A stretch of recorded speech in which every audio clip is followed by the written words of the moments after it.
Hey guys, it's Eric with the Miller Park Minute, where we're throwing strikes and getting likes, hitting dingers, getting listeners.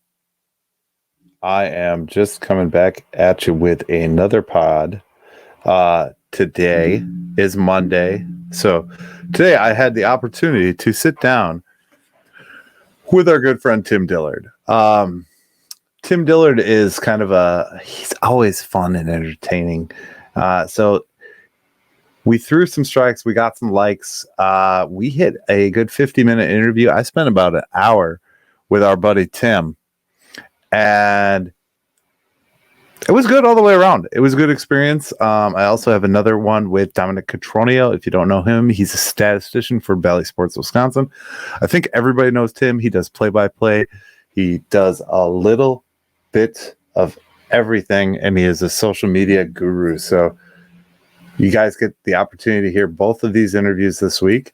I'm really excited for this. So, guys, the Miller Park Minute is coming back strong. We're throwing strikes. We're getting likes, hitting dingers, getting listeners. And, we got some good content coming up. So, Tim and I just discussed a little bit of everything from his career to current status of the team, kind of his prep. He told some funny stories, as Tim is kind of Bob Uecker-esque in the funny stories, and I kind of related that to him, that I think he's very Bob Uecker-esque. So he's got some good info out there, and I really encourage you guys to listen to this, enjoy it. If you can't enjoy it in one sitting, enjoy it in multiple, because it's definitely worth your time to listen to the words of Tim Dillard. I'm not going to give too much to it. I am going to cover a couple things real quick.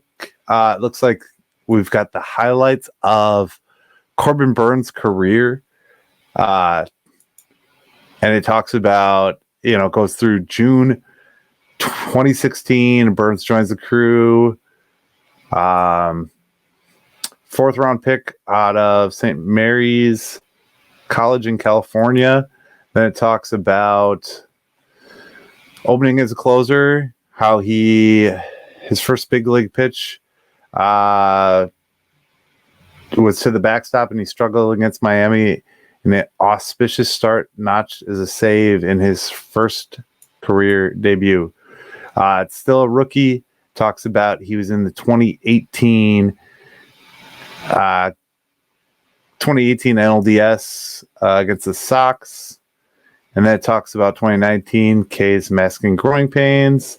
Opened the 2019 season as a starter, K'd 12 in a Cardinals season debut. He also surrendered 3 of 11 April home runs he allowed, leading the first several demotions in a tough year.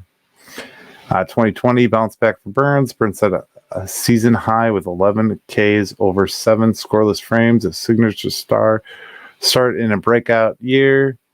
And these are all clips, so go back and watch these. They're very good. 2021 free pass ends historic run. That's when he went 58 batters before issuing the first walk of the season. So that was awesome. It talks about hanging 10.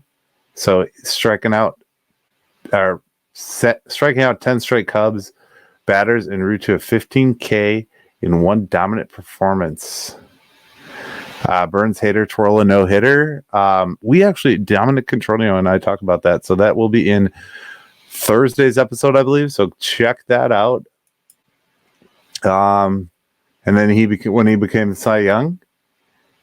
And then July of 22, a catch and a dash.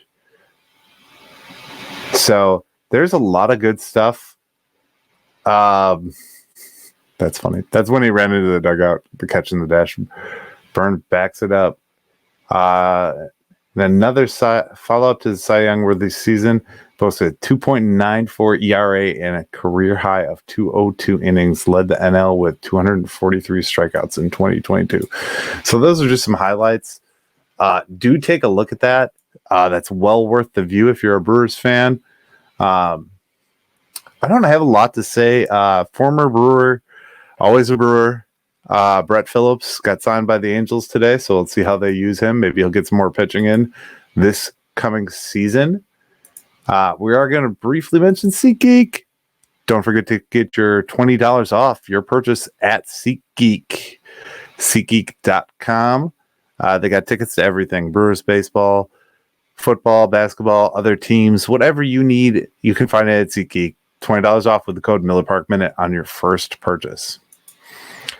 That being said, that's all I've got for you today. This is the start here. I'm kicking you into Tim Dillard. Tim Dillard is a 18-year baseball veteran. He spent probably more time than anyone. He personally claims this, more time than anyone in the minor leagues. He doesn't know how to reference that. I'm going to look that up for him at some point. Just an overall good chat. Like I said, I spent an hour and plus with him. Here's 50 minutes of that chat. So do enjoy this episode, guys. Thank you again. I really appreciate all the support and all the views. And we'll keep doing stuff like this if you enjoy it. Leave a like, subscribe, and you guys have a great rest of your day. Here's Tim Dillard, former Milwaukee Brewer, current Bally Sports Wisconsin, and Milwaukee Brewer broadcaster.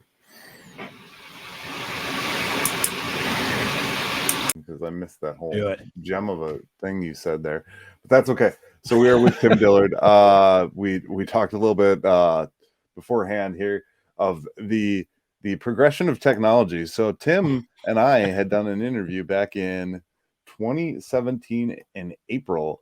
And if you want to see it, it's really bad. Well, the interview is good. Tim's great. Tim does a great job, and Tim is a shining star at all times. But I recorded it with my phone off of my big screen TV. We were on a Zoom call, and I had no idea how to work anything. And yeah, I think it was Skype. I don't know if Zoom wasn't a thing. Maybe.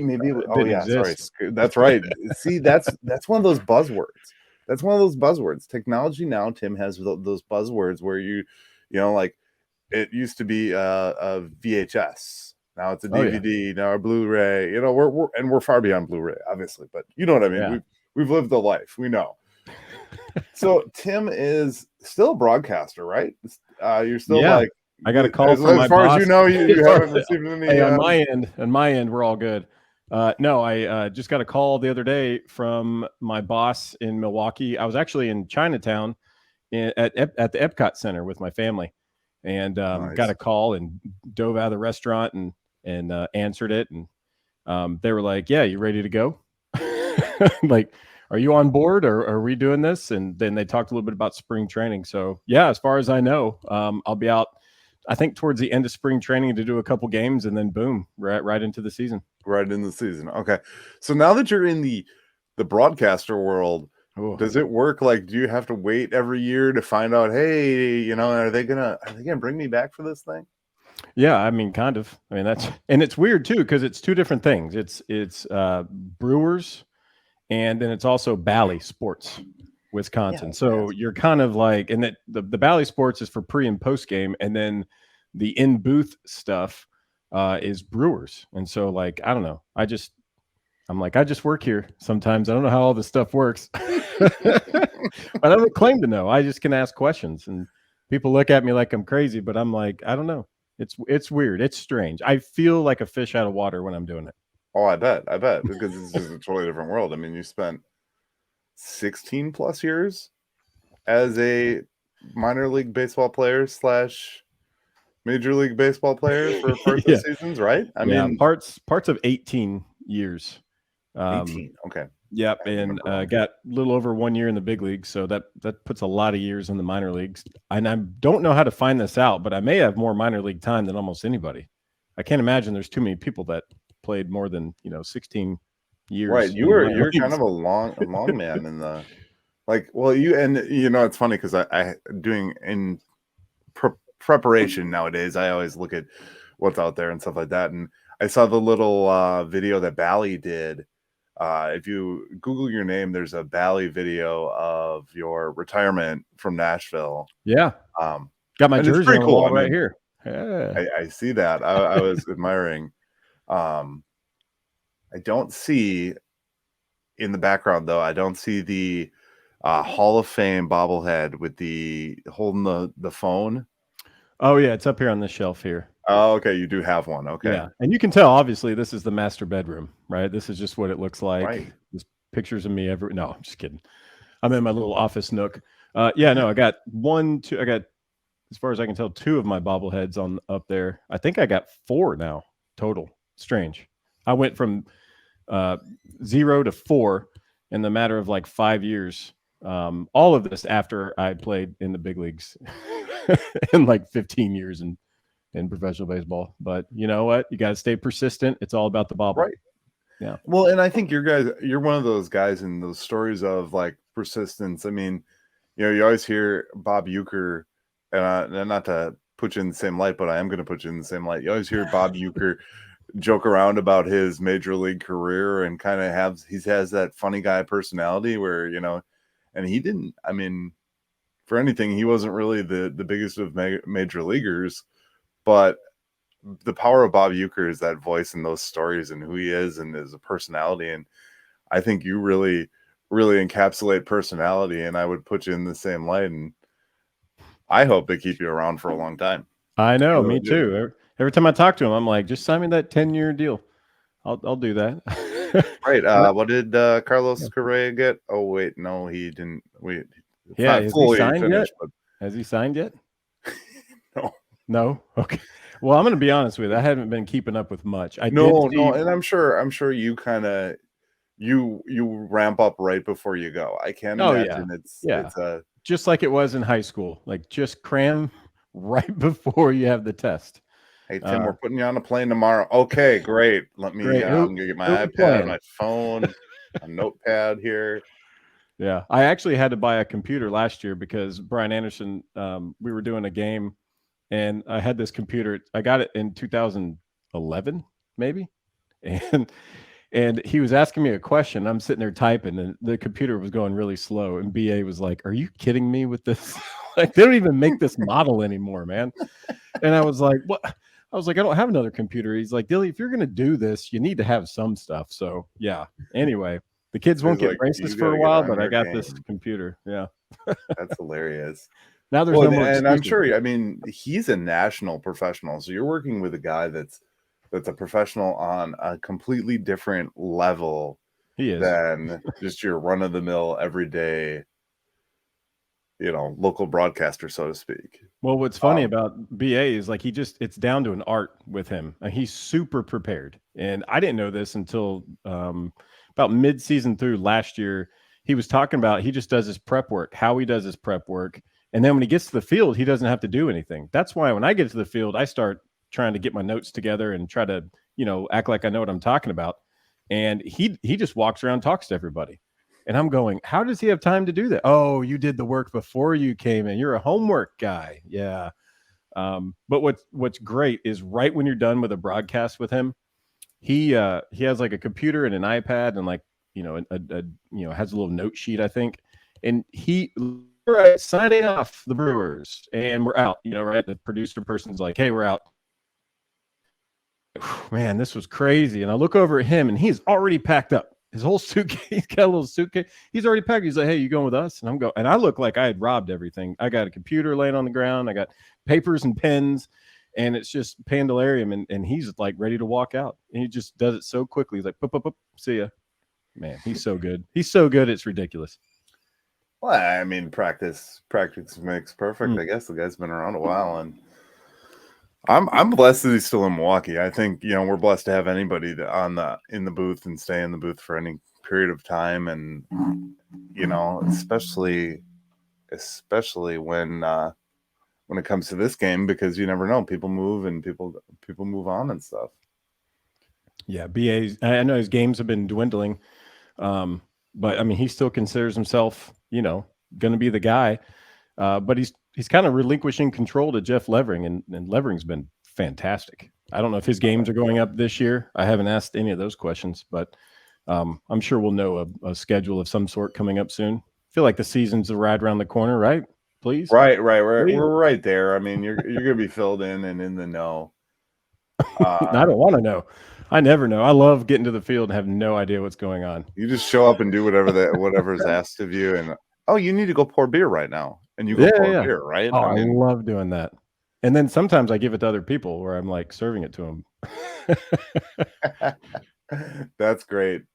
You kind of have had that that you get to enjoy it. I mean, I don't think you're going to be broadcasting golf and all that other stuff. So, Well, I don't know. Probably not. I don't know much about golf. I don't know any of the rules. I don't know I've that never that's your area played. of expertise, so to speak, right? No, if there's like some game centered around obscure movie trivia, stuff like that, I think I could host that show, that sport. But outside of baseball, I don't know a whole lot. I watched some football this weekend. There was a couple of good games. Packers lost, and my Titans lost too. So, I mean, what are you going to do? Tennessee, yeah, of course. Tennessee was close. We're close. I mean, Packers were close too. Yeah, I'm not a Packers fan actually. My team's in. So. Oh, really? What's your team? The Dallas Cowboys. Cowboys. Okay. America's team. Yeah, I was, thrown for a loop since I can see all your Milwaukee Bucks gear and obvious Brewer stuff, and you're like, no, not the Packers. I'll tell you. No, and that's the funny part when I do this. You catch a lot of hate for being a Dallas Cowboys fan in this state. Really? You didn't grow up here, you don't know, but obviously you catch a lot of hate from people when you're not a fan of the Green Bay Packers. If you prick most football fans in this state, it's coming out blue and green and thick in color. Yeah. So. Oh yeah. I mean, I've spent enough time. It didn't take long to know that, that's Packers territory. But the Cowboys are kind of like the Braves or the Cubs. They just doesn't matter where you are. You go around the country, you'll see a guy wearing a Cubs hat, and you're like, really? And Portland. Right. Okay. Right, you're just like, I got it. Yeah. You guys are everywhere. And that's true when I go to other places too. It's like you pop in a gas station and you're like, oh, what, Cubs, really? Oh. Yeah. That's great. It's because of WGN, and then with the Braves, TBS. Yep. I grew up in Florida, and it was like you didn't have MLB TV like you do now, right? Mm-hmm. Like we didn't have a remote control. I was the remote control, so I go up there and I'd be like, I've got to check WGN. And we were kind of White Sox fans too growing up, I guess, because my dad played for the White Sox. But right. The Cubs games were so much more fun to watch and listen to it. and the funny thing is, you sit here and you go back to the old TV days when you didn't have the option. I remember as a young Brewers fan, I had the Cubs, and that's the only thing. There was no Bali. There was no what the heck was it before it was Bali? Fox Sports. Wisconsin, yes. Yeah. You can't mess that up either. Yeah, you mess that up one time, there'll be somebody in your ear going, we're called Bally's now. Tim, we can't say Miller report to the director's office. Can't say Miller Park anymore either. You may have to change the name of your podcast. I said, you know what? I'm a fan podcast, so I've kind of just left it be, and I chose the name. And you know how hard it is to get screen names. I think there was a while your Twitter account was banned. You know how hard it is to rebrand yourself and change your, because don't you have Dim Tillard and something else? Wasn't there an am I imagining that, or was that a thing? For what? Yeah, I got everything I have is Dim Tillard, because there's like a bunch of Tim Dillards. Yeah, that's what I thought. Okay. It started on Twitter though, because my wife, I was in a basement in Pennsylvania living with a host family when I was playing for the Lancaster Barnstormers, and my wife was like, you need to get Twitter and Facebook. And I was like, I don't know much about it. I was like, I'll look into it. And I tried to put my name in as Tim Dillard and get an account, and it was like there were like 25 Tim Dillards, and I was just like, no. But John Axford always called me Dim Tillard, so I was like, I'll just try Dim Tillard. And you know what, there's not a whole lot of those screen names going around. Surprise. So I did it on Instagram, Twitter, Facebook. I mean, pretty much any social media thing that comes out, I'll just grab the screen name. I got dimtillard.com. You can go there for, there's not much there. Oh, there's plenty there. There is. Yeah, I mean, I don't update it that much. But you've got some merch that's, I don't know if it's still in production, but the merch is great. I just got. Do you make that in your basement? No, I don't. I looked into screen printing, and that's a tough gig. That's a lot of work. Yeah, I'm outsourcing the shirts, which I actually sold a lot over Christmas. So if anybody bought a shirt of mine, hopefully it got to you in the mail. Perfect. And I got these pins too. Like, because the pin. I love it. A lot of this stuff nowadays, some people make them in their house, and some people just do like the drop ship method, or Yeah. slap their image on somebody else's something. It's really it's Yeah. amazing. Well, I make 75 cents per shirt, so look out, world. Oh, I do it mainly just for fun. I do it for the branding purposes because well, right, and you got yeah, fans. I mean, there is a following for you, obviously. Still, even when you had the big internet videos, and you still kind of do your funny stuff now that you're a broadcaster, which I love. That you post little videos that you do with. You don't Cracker. do as much with you do more with Craig Kashan, I would say, right? Yeah. Well, Stephen Watson is, we're still laying that relationship, and he's got a lot Right. going on. He comes in he had a newborn last year, so he's not trying to wait. He's not wasting time at the field like I am. My family's here in Nashville, and I'm in Milwaukee, and I got nothing to do all day. So if I show up to the field 4 hours early, I can shoot a video. But Right. I don't know. I'm kind of in between on the videos right now. I want to shoot more, but since I got out of the clubhouse, I don't have the cast of characters that I could choose from before. And so my video production has gone way down, basically just because I don't have the manpower to do it. I have tons of ideas, and I try to do as many as I can. But Right. Anyway, I miss them, and my kids are getting older, and they don't want to be in them because they're like, not, Dad, this isn't cool anymore. You're not as fun as you're grounded. Yeah, go to your room. Now, do you still have? Gosh, no, because it's been. I want to say it's been almost 2 years. When was your final? Now this season will probably be like 2 years, right? Well, my last time pitching was in the championship for the Milkmen, Milwaukee Milkmen, and I got shellacked. And anyway, we won the championship anyway, despite my bad effort, my poor showing. And I was going back to spring training 2021 with the Rangers, and the GM of the Rangers called me and was like, we don't really know what's going to happen. He's like, I can't guarantee you a spot anywhere, because at this time they were still going to be in Nashville, I believe, or maybe not. Maybe they were switching at that time. But either way, he was like, I don't know what I have for you.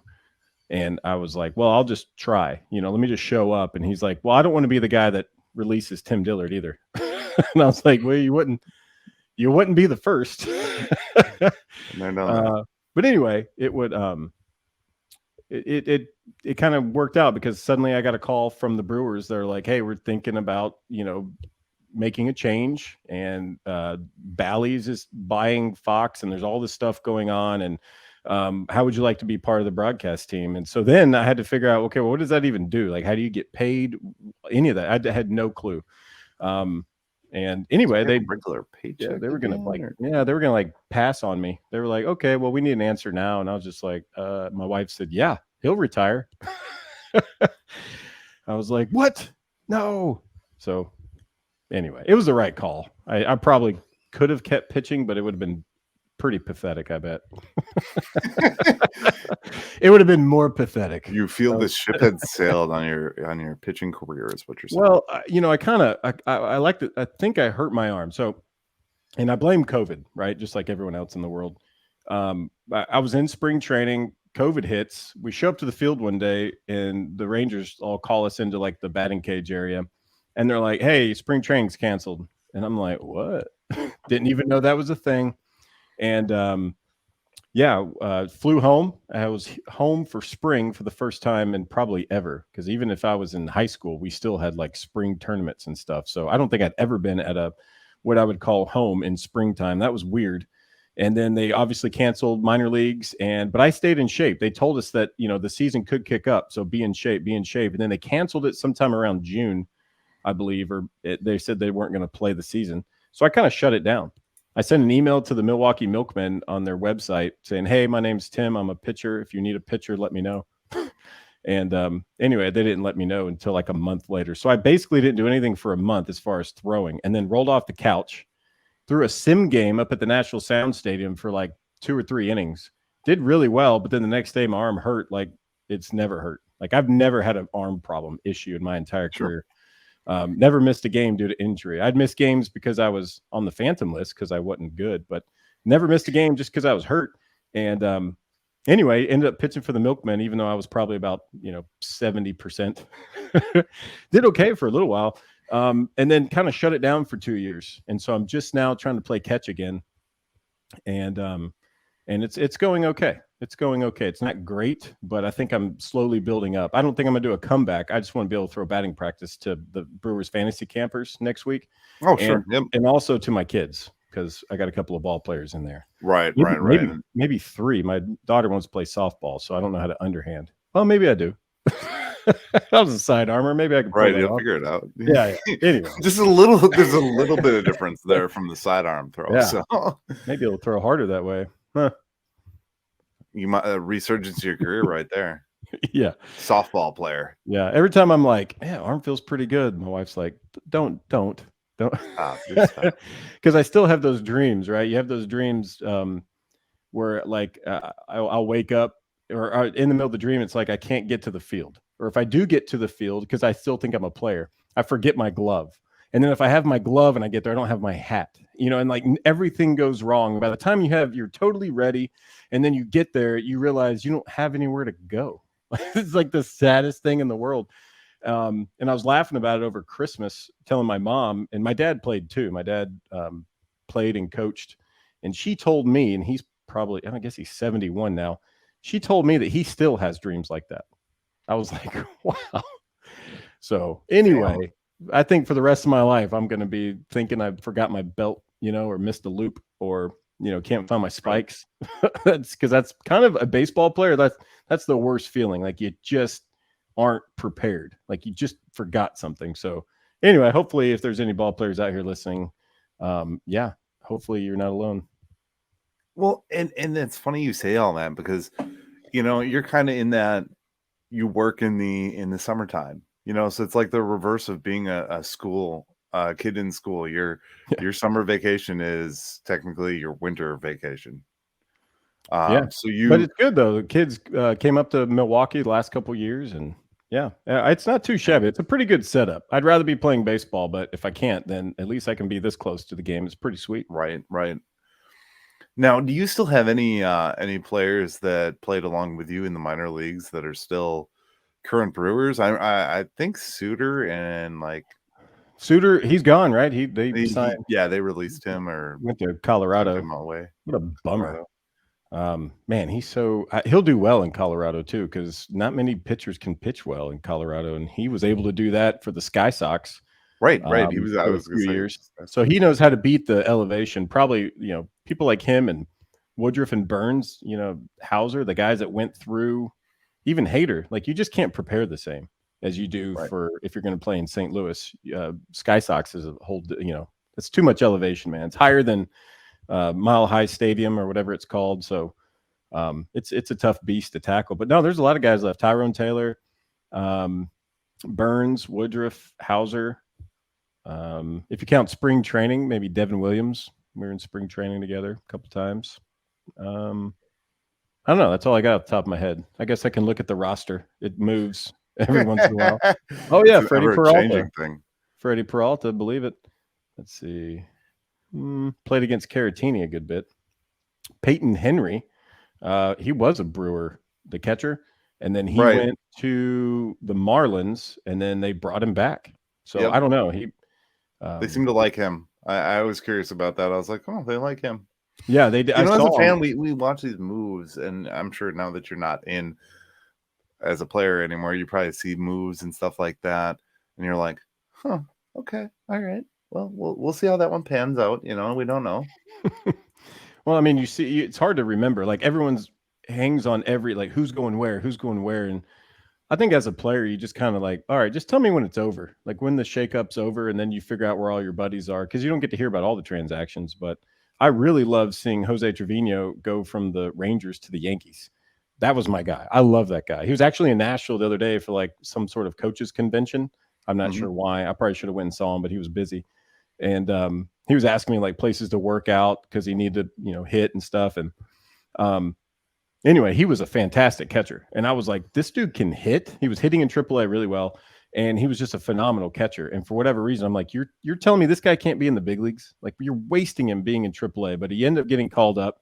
And, he did well, but he was splitting time. And then he goes to Yankees and he's like their main guy and wins Gold Glove or Platinum Glove or whatever, aluminum, whatever the top one is. Yep. Yeah. And is an all-star. It's like, dude, like that is awesome. I had a missed opportunity there for the Rangers, I would say. But, I mean, good for him. I mean, then he gets to play around, Aaron Judge. Like they're buddies. Probably has his phone number in his phone. That's cool. Right. Speaking of that, who would be your claim to fame phone number in your phone right now?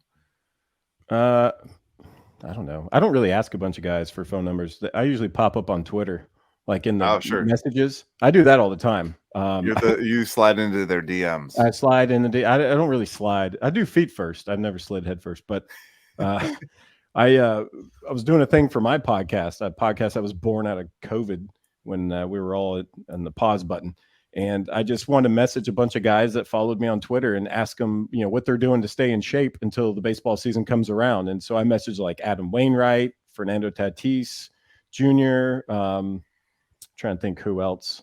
Pete Alonso, before he deleted his social media. He may be the smartest guy in baseball by doing that.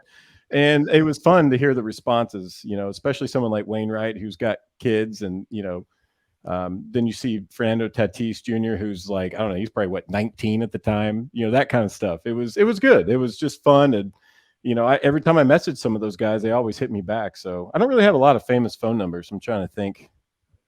No, I don't have any. I mean, just baseball player guys, but. Right. Well, and that's probably to you, it's probably different because like to me, okay, having, like for instance, I have a connection with Lorenzo Cain. And I was actually able to message him so long story short, a shady former agent of his gave me his phone number at On Deck. Oh, I didn't believe it was his phone number. One day after a game, I just pushed the button and was like, ooh, what's going to happen here? And I got this voicemail that said Kane. And I was like, dude, that's his voice.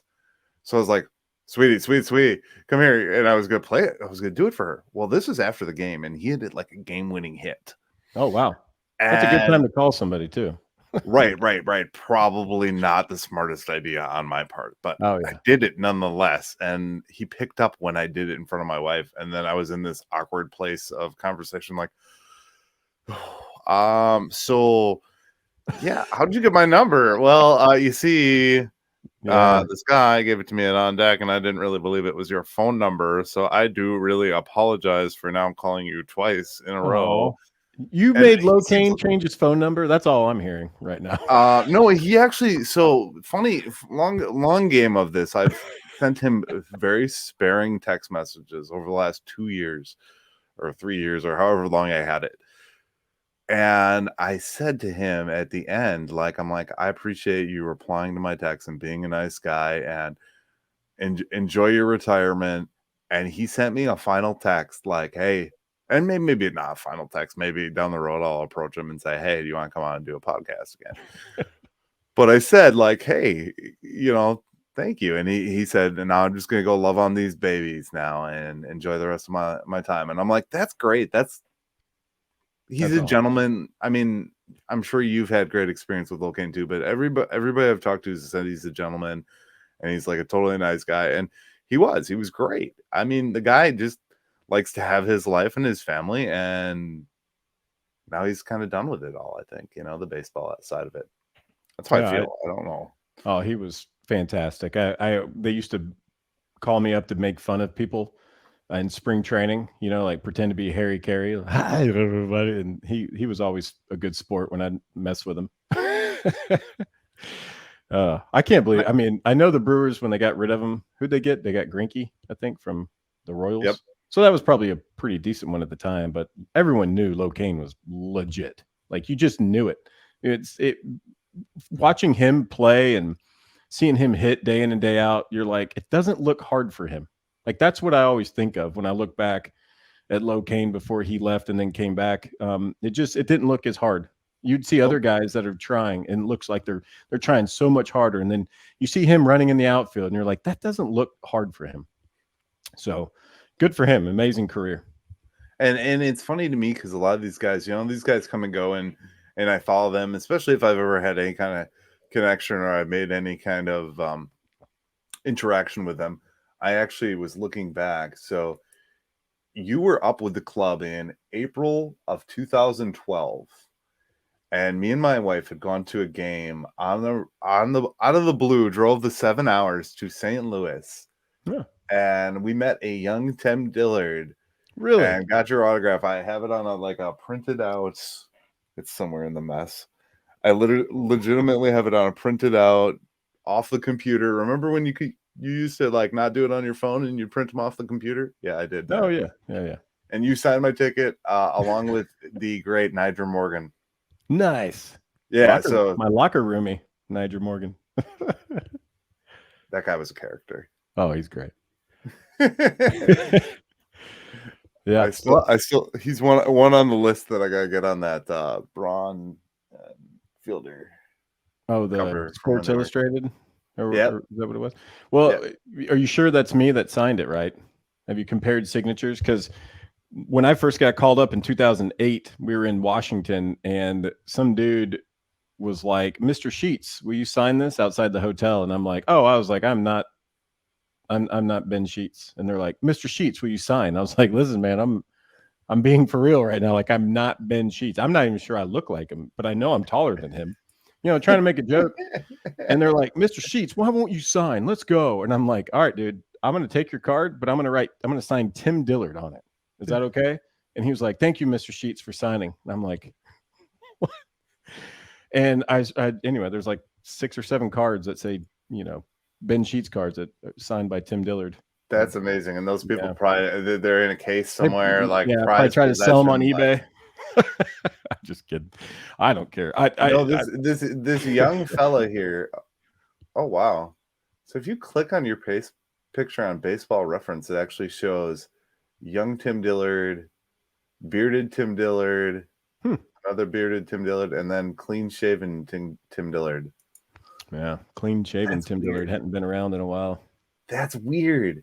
Well, because the standard profile picture from when I first met you back in the day in 2012, it was literally that guy. That was you. And then I want to look at the ticket now. Yeah, I had to reinvent myself. I had bounced around. I was in Mexico, and then I'm not sure where I went. Independent ball, and then ended up in Venezuela and signed back with the Brewers when they were moving to Colorado Springs, which probably nobody was doing. That's probably why they needed me, because no free agent pitchers wanted to go to Colorado Springs. So I don't know, sitting in the hallway right over here, just talking to one of my buddies, and he was like, "Dude, you got to reinvent yourself. Like, you got to just something." And I was like, "What do you think I should do? You think I should grow like a really long beard?" And he was like, "Yeah, do it." And I was like, "Okay."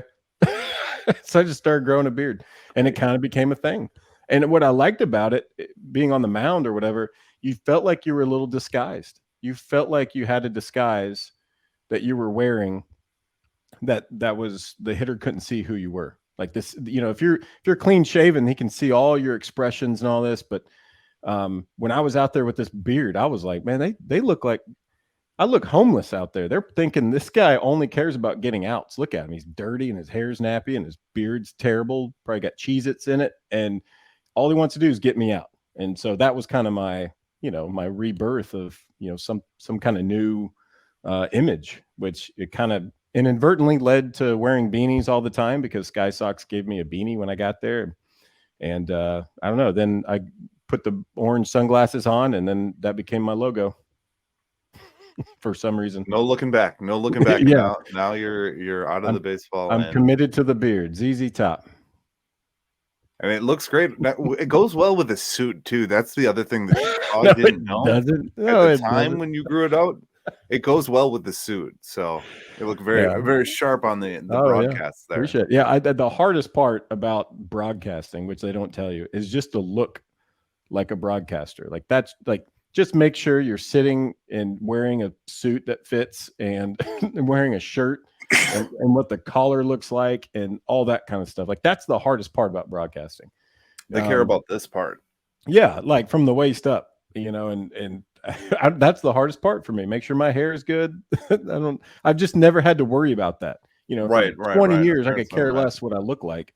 And then suddenly it's like, all right, we know you don't care what you look like, but we care that you present yourself. And I'm like, yeah, sorry, I got to learn how to do that. Like a baby giraffe. But anyway, it kind of helps, right? There's not a whole lot of bearded broadcasters out there, I don't think. So Right. yeah, maybe not. I mean, maybe in hockey, there's probably some hockey ones. Right. I don't think in the NFL really though. Even I watched a bunch of games yesterday, and I didn't really see any. Yeah, I don't know. I know why they don't do it is because it's hard to tame, and it looks strange on television. So.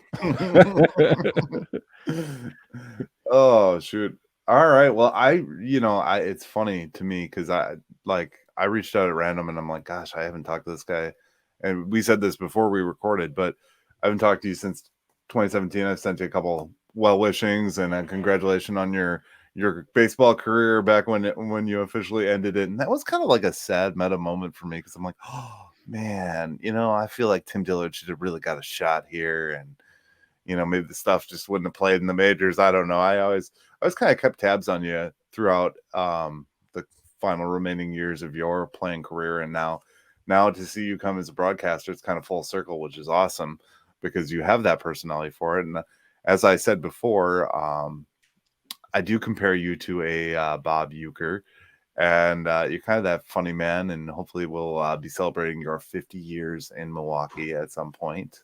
Oh, there'll never be another Uecker. To be mentioned in the same breath, though, is flattering and scary at the same time. I've actually had that conversation with people, believe it or not. A lot of people draw similarities. The player aspect of it. Well, Uecker has learned how to enjoy the hardships of baseball. You can, look back at some of the pictures of when he was playing, you could tell he was having a good time. And there's, baseball is such a hard game. It's hard to have a fun personality while you're doing it. It just is. It weighs on your mind, your body. You wake up and you're just like, what am I doing? And the last thing you're thinking is, I'm going to be all goofy today, and I don't know. I was always like that, but it was harder for me until I got older. Like once I had kids and, I kind of had my time in the big leagues and I was trying to get back. I felt like I'd been through everything, good and bad to that point. And after a while, I was like, I don't know if I've ever really enjoyed the full range of the game. And that was a turning point for me. I don't know what year it was, but I was like, I'm just going to have more fun than anybody else. And I felt like probably Uecker's been doing that his whole life. Like, how can you figure out a way to have more fun than anyone else in the room? And it's a freeing moment. It's a wonderful moment. And that's what I go for every single time. I want to have more fun than anybody here. And sometimes it can get you in trouble. Maybe, I don't know. but it's just the reason it looks rare is because the game is so hard. And that's why you don't see, it's really hard for someone like A-Rod to break out and have a good time because he played a demanding position and he was good for so long. It's like now he's on the broadcasting side and he does okay, but it's like, he never really sat and watched a game, or he's never really been able to play it and enjoy it. He's always been, tunnel focused, which me, right. I did as much as the bat boy. Some days I just sit in the bullpen and goof off and watch baseball. So in that aspect, like that's what I want to bring. I want anytime I'm talking about baseball, on the broadcast, I want to be like, hey, this is what I'd be doing in the bullpen right now. This is what the guys are thinking in the bullpen right now. Maybe it's not always entertaining, but it is true. Like the stuff, the conversations that go on, like you're talking about Carlos Correa not signing with the Mets, right? Like every time we picked up a pitcher and everybody would turn to me and be like, okay, what do you got on this guy? He had an elbow injury 2 years ago. What do you think? And I'm like, they don't just make random moves. They go and do their homework, and it runs, all the medical reports run through all the smartest people, and they sit there and sign off on it. Like it's not like just on a whim they picked up some dude. They do their research. So anyway, that's showing right now in these big moments when they're signing these, big signees. They're turning over every stone. They don't want to be the guy that signs off on something if he has an issue. So anyway, I'm not sure where I was going with that. Okay. That's a lot of the times when I talk, I'm just like, oh hey, I totally touched something completely different than when I touched. Now I'm gonna bring up one more topic with you if you got time. I don't know how much time you got. Yeah, my kid. Let's see, what time is it? I got to pick up the kids in like 20 minutes from the bus stop. For whatever reason, the bus doesn't come like near our directly house. to your house. Yeah, I hear that. Yeah, uphill both ways. Yeah, sorry, go ahead. No, that's fine. So one of the things like I see right now, and I wanted to ask you about, because you've kind of done it and that through your career in the minors, like, do you feel that there is just not encouragement from baseball to jump into this modern world with the social media? Now you have a presence more, and like, a guy like a Trevor Bauer, not to bring up someone controversial, but some guys are starting to try and do that social media presence. And do you feel like obviously it's benefited you. We've already talked about that at length, but do you think it's benefit to more major leaguers to have more of a social media presence, to be more out there like you are? I think, everybody has the opportunity to do that. I brought up Pete Alonso just because, he's an all-star and he's one of the best players in the game, one of the best hitters. And, he's like, I'm sick of social media. Like, it's bad. It really is. Like Twitter is awful. Yes, agreed. And the only reason I'm on there is because I want to spread joy and not just all the negative stuff that's out there. I think that's why I became popular a little bit on social media, is just because I wasn't putting stuff out there that everybody else was putting out there. And I wish guys would use social media more, but it is a little time consuming and these guys have demanding jobs, and it's so weird too, to sit there and be like, well, do I tweet about this game? Do I tweet before the game? Like that's stuff I really didn't have to worry about when I was in the big leagues. Minor leagues, people don't care as much about that kind of stuff. In the big leagues, you got to be careful. What if you start something? You tweet about, oh, this Reds pitcher hung a curveball. Like, nobody would do that. So then it's like, well, what do you tweet about? Do you tweet about your family? Well, maybe your family doesn't want to be tweeted about. Right. Maybe you don't want to share your kids. Yeah. So then it's like, well, then what do you talk about? Well, hey, here's a photo of me in Hawaii. Here's a photo of me in Rome. Here's a photo of me in Australia. And you're kind of like, all right, dude, we get it. You travel in the off season, So it's everyone trying to find their niche. And, some of these guys have so much money. It's like, why even put myself through that headache? And then there's other guys that, maybe they're not going to have a long career and they want to do something afterwards. Like me, I was like, I thought I was done playing, however many years ago, 2013. I was like, I'm probably not going to play again. So I better get social media so I can get a job after this. Oh my God. And then play like 8 more years. Oh my Lord. Oh shoot. So I will say this though. I do think that there's a way they should do it. So the MLB tried to come out with an app of their own called Inside Chatter. Is that what it was? No, Yep. It's called something like that. And I think their intentions were good, but it's just, you can't beat a mega giant like Twitter, Instagram. You kind of have to play by their rules. I don't know what TikTok is. I have it, but I've never opened it. But I think there needs to be something there because it's such an easy outlet to do some of this stuff. And I've said this multiple times to the Brewers, or even, maybe somebody I come across, if it's MLB Network or whatever, there should be a show or some sort of something that goes on in the off season. I was like, hire me. I'll go hang out. I was like, Brandon Woodruff lives 4 minutes from my parents' house. Like, that's awesome. Like, let me go and I'll catch one of his bullpens and I'll film it. And then you share it on Twitter. Like, tell me that one would be awesome. I'd probably have a broken thumb, but if I have catching gear on, it'd be great.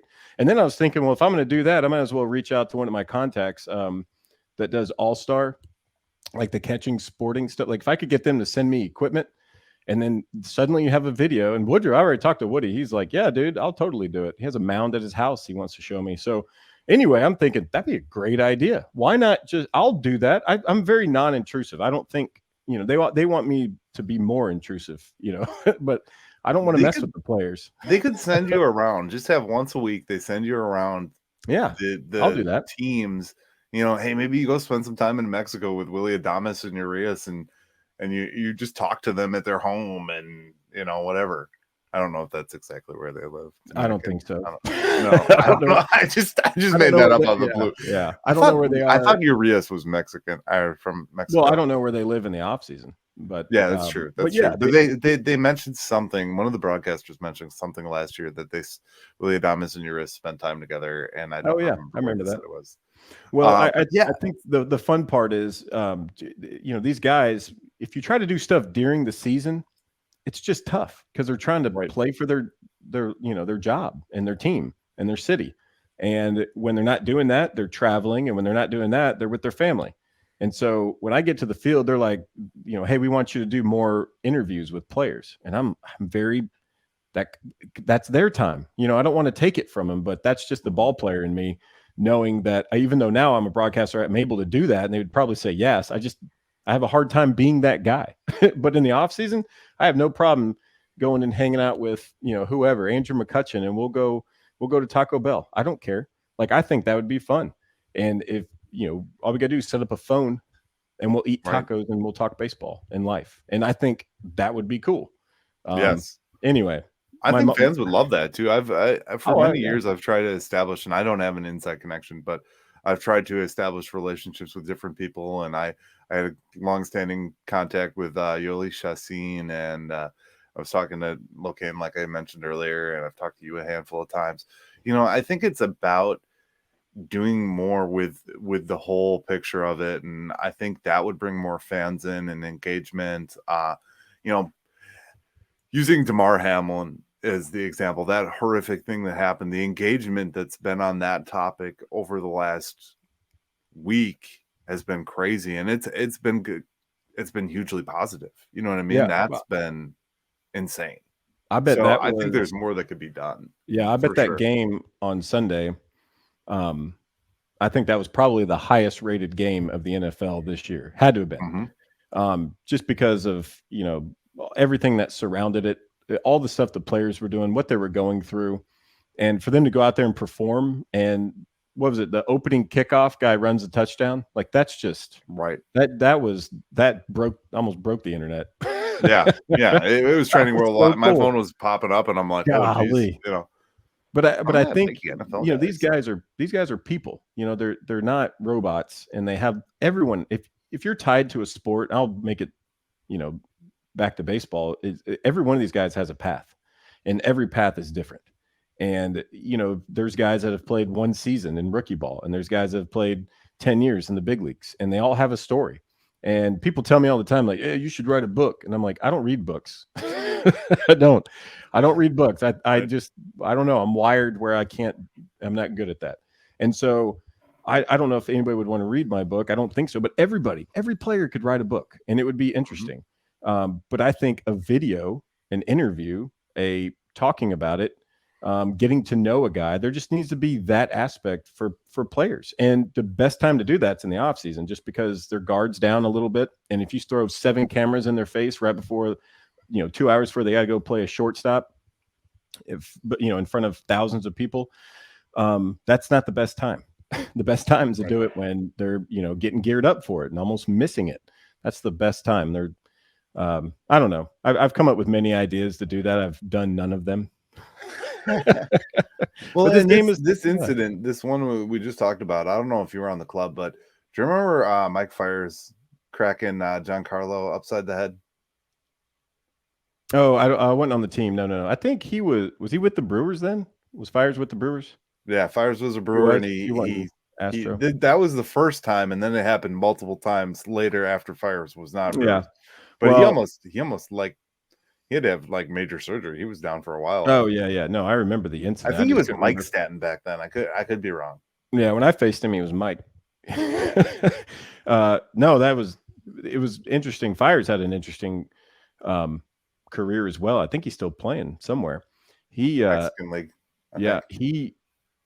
When he came to the Brewers, I think he got sent down, I believe, in AAA. We were in Nashville and at the old stadium, and his name was spelled wrong on the back of his jersey. So like people were giving him crap, it's not his fault. He's like, whatever. And he goes out, I think in the first inning, a dude hit a line drive back at him and off his arm and broke his arm. And you were just like, what in the world? And it's not like he threw 100 anyway. He threw 88. Right. So you're kind of like, I don't know. That was, a whole thing that he went through. And And then to see him get back to the big leagues, and then he has to go through something like that again. I actually saw him. I told you I was buying this computer. I saw Mike Fiers when I was buying this computer at the Apple store in Milwaukee. He literally walked the Apple store. I go in there once every 4 or 5 years to browse. But the whole front of it's glass. We're at the Mayfair Mall? It's got the Apple store. Yep. And I was standing there talking to the security guard because the security guard's brother worked at American Family Field. Anyway, this is how my life goes. Right. I'm just a trafficker of information and moments. And literally Mike Fiers walked by, I guess with his girlfriend or fiance or wife, I'm not sure. And he comes in, he's like, oh my goodness. I was like, what are you doing? Do you live here? He's like, no, he was on All-Star break or something like that for the Mexican League, but he was trying to get back into the States. He was trying to get back on a team. And I was like, I'll tell whoever. I'll tell Tom Flanagan. He's farm director for the Brewers. I was like, I'll contact him. I'll tell him I see him every day in the press box. I'll let him know, you're in town. And I don't know what his numbers are or whatever, but we had a couple of good laughs. And I don't know. I walked out with a computer, and I guess he went back to Mexico. Random encounter. I know, right? That's awesome. Well, I don't want to take up too much of your time, so we'll wrap up. This has been Tim Dillard. I appreciate you. I'm just going to end the recording here real quick, and then I just want to say a few words. So Thank you again for your time, Tim. You enjoy the rest of your day and get ready for the off-season end and quick wrap up on the flight to Arizona. Yeah, right. I'll be out there in a week for fantasy camp, so I don't know what'll happen out there. Hopefully I don't break anything or break anyone. All right. Thank you for watching the Miller Park Minute. Go Brewers.